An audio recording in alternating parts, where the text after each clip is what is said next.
everyone, Rejan here, and today we will be taking a look at an interesting keyboard kit, the YMDK Wings.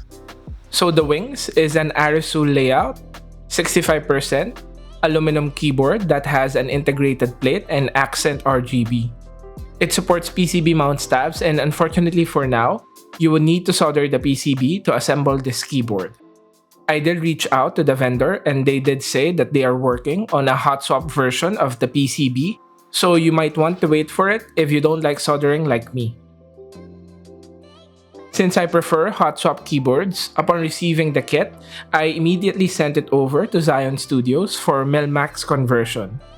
Basically, you solder Mil-Max sockets to the PCB, so it becomes a hot swap keyboard. Of course, having hot swap sockets out of the box is still the better option, but these are quite good. Zion Studios is also sponsoring the switches and the stabs that I'll be using on this video, so please do check them out. They are an official vendor for Asia for the keyboard brands that you see on screen. This keyboard retails for around $135, which is a really nice price for a full aluminum keyboard. Shipping will vary on your location, but I paid $25 for mine. I ordered mine from AliExpress, but you can also order directly from their website. I picked black this time since I bought the YMDK Melody 96 before in silver, and I did not like the finish on it. I hoped that the black would look better, and I was glad to see that it was. The finish is good for a $135 kit. No scratches or dings, so quite lucky on this one since my previous purchase did have some imperfections. There are some machining marks, but it's on areas that are usually covered by switches and keycaps, so it's okay. The kit also comes with a really nice sleeve USB cable. So let's go first to the layout. This is an Arisu layout which basically separates and angles the keys, so you have a more ergonomic typing experience. I will not go deep on the ergonomics of it, but try to read on ulnar deviation. This happens when your wrist is bent outward in the direction of your little finger. Since your keyboard is more likely shorter than the length of your shoulders, the tendency is to bring your hands close together, and this results to you bending your wrists outward, which is not healthy. The Arisu layout helps mitigate that by forming an inverted V with your arms as you type. So the question on your mind probably is it hard to adjust to this layout? It's actually not that difficult if you're already touch typing, outside of some deviations from your regular layout. The biggest adjustment for me is the placement of the letter B. Being right-handed, my right index is programmed to press B, but for this one, I needed to relearn and use my left hand for it. The backspace is also split. You can reprogram it, but the layout basically forces you to use the backslash key as the backspace. This is a big adjustment and wrecks my typing when I transfer to other layouts, but this places the backspace closer to your hand, so technically it is a better placement. You also have arrow keys and 3 buttons for your nav cluster, which makes this a bit more accessible compared to the Alice layout. One thing to keep in mind, you will need to learn how to flash firmware via QMK if you want to change the layout of this keyboard, which you'll probably want to. Going to the design of the keyboard, it's a basic aluminum case with top and bottom halves.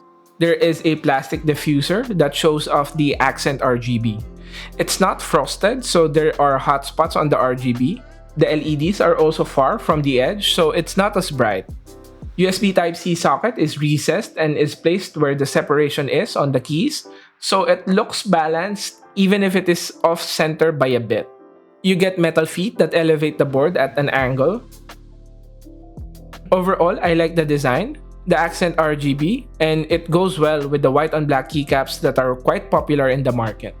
For $135, I am very happy with what you get here.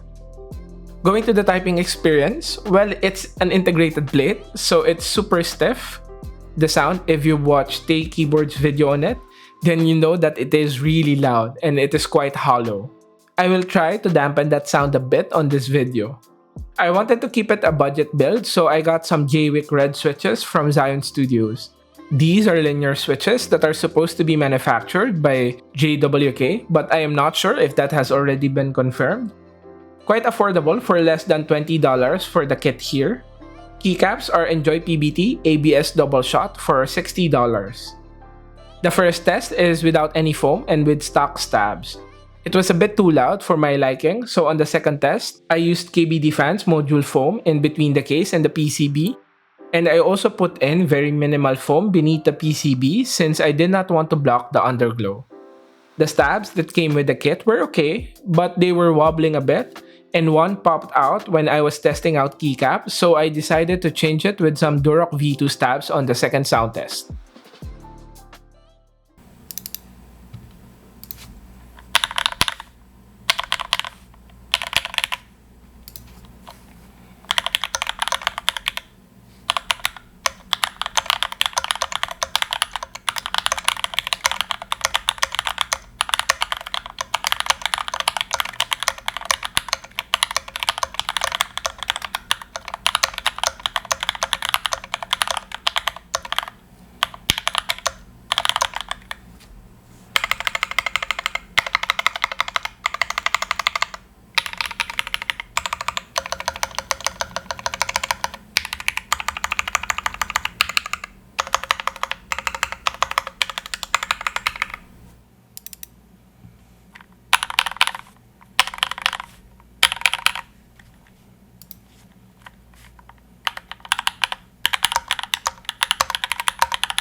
The dampening did help mute the board by quite a bit.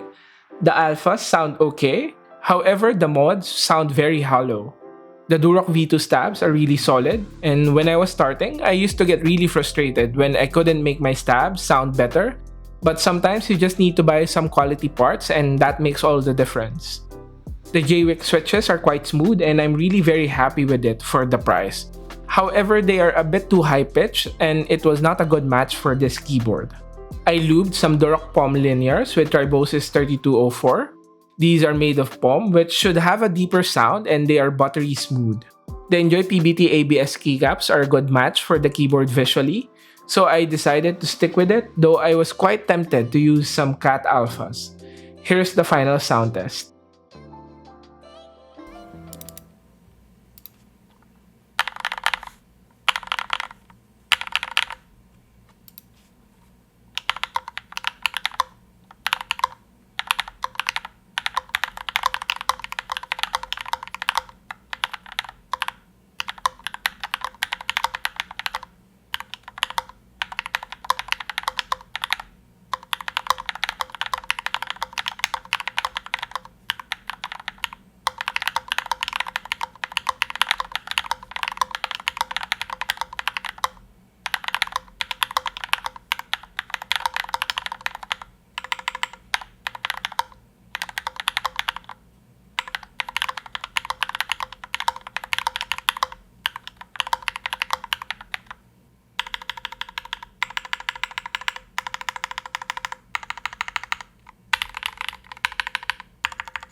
So it's still quite a loud keyboard, but it sounded better with the Durock POM Linears. The alphas sound better, however the bigger mods still sound a bit pingy and hollow.